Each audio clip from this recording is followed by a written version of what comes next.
청년 실업률 11.1% 통계청 발표 안에 말씀드리겠습니다. 어제 통계청의 발표에 따르면 청년 실업률이 IMF 환란 이후 최저 수준인 11.1%에 달한다고 합니다. 청년 10명 중 1명은 일거리가 없어서 손을 놓고 있다는 말입니다. 더구나 구직준비 등으로 인해 통계에 잡히지 않는 숫자를 반영하면 체감 실업률은 20%가 넘는다고 하니 가히 청년들의 대고난 시대가 할 만합니다. 이태백에서 산불을 지나 이제는 인구론, 청년 실신이라는 말까지 나오는 상황입니다. 청년들에게 미래가 안 보인다는 말입니다. 청년들이야말로 대한민국의 미래건만 그들의 미래가 없다는 것은 대한민국의 미래가 없다는 것입니다. 과도한 등록금과 좁디 좁은 취업문, 지금 상황에서 청년들이 아무리 발버둥 친다 하더라도 삶의 방향을 쉽사리 찾기는 힘든 지경입니다. 결국 사회가 청년들의 숨통을 틔워줄 수 있는 방법을 찾고 양보할 것이 있다면 양보해야 할 것입니다. 그런데 이 와중에 청와대는 해법을 엉뚱한 데서 찾으려고 하는 모양입니다. 어제 청와대는 경제 위기는 근거가 없는 것이고 자신들이 경제 활성화 노력으로 경제가 개선되었다고 자화자찬에 나섰습니다. 도대체 실업률 통계청 수치는 근거가 되지 못하는 것입니다. 도대체 경제 개선의 근거는 또 무엇입니까? 한심하게 이를 데가 없습니다. 여기에 한술 더 떠서 청와대는 2014년 고용 수준이 12년 만에 최고치라고 주장하며 인위적인 가계소득의 증대가 세부담을 증가시키고 경제, 기업 활동을 위축시키고 하겠습니다. 여기에 한술 더 떠서 청와대는 2014년 고용 수준이 12년 만에 최고치라고 주장하고 인위적인 가계소득의 증대가 세액 부담을 증가시키고 기업 활동을 위축시킬 것이라 했습니다. 아울러 대기업에 대한 법인세 인상 역시 투자 고용을 위축시킬 수 있다고 했습니다. 청년들은 죽겠다고 아우성인데 어쩜 이렇게 뻔뻔한지 모르겠습니다. 박근혜 대통령은 지금 이 상황 이대로가 좋다는 말입니까? 청와대의 주장대로라면 재벌 대기업은 비정규직 늘리고 임금 낮춰서 질 낮은 일자리 숫자만 늘리는 대책밖에 나오지 않을 것입니다. 그러니까 오늘만 대충 수습하자는 말입니다. 무엇 하나 바꿀 생각이 없으면서 무슨 해법을 찾겠다는 말입니까? 최저임금 인상, 법인세 인상 등의 요구는 대기업을 핍박하자는 것이 아니라 이 사회의 선순환 구조를 만들자는 것입니다. 과도하게 위로만 몰려있는 경제의 맥을 아래로 틔우고 상생할 수 있는 길을 찾다는 것입니다. 미래는 전혀 생각하지 않는 박근혜 대통령의 태도가 이제는 청년과 서민의 삶을 고사시키려고 하고 있는 것입니다. 박 대통령은 문제를 해결할 의지가 없다면 그 자리에 앉아있을 이유도 없습니다.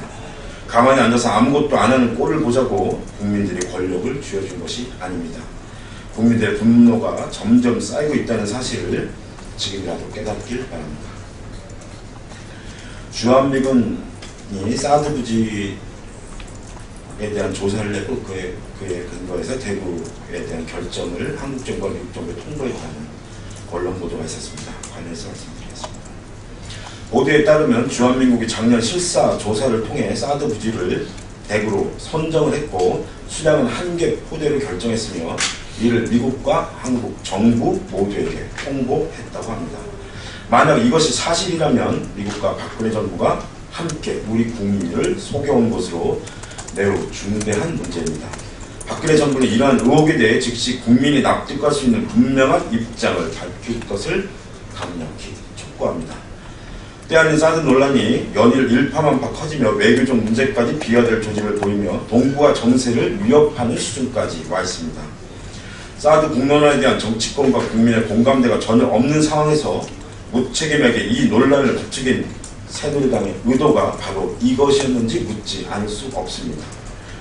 아울러 박근혜 정부가 현 상황을 과연 제대로 관리나 하고 있는 것인지 심각한 의문을 제기할 수밖에 없습니다.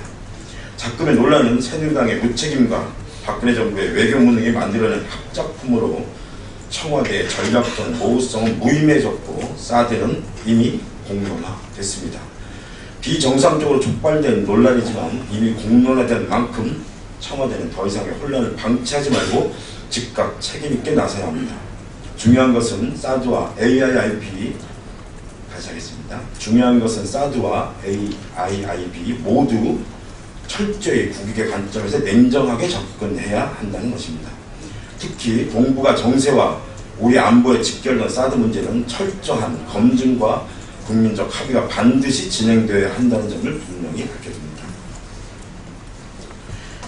오는 22일 일요일 12시 30분에 정의당 정기 당대회가 개최됩니다. 관련해서 말씀드리겠습니다.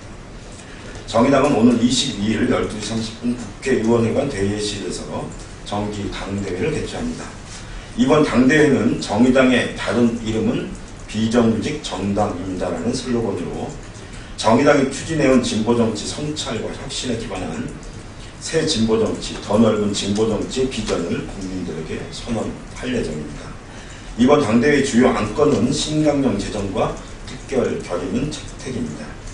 정의당은 6개월여간 전당을 참여하는 토론을 통해 신강령 제정을 추진해왔습니다.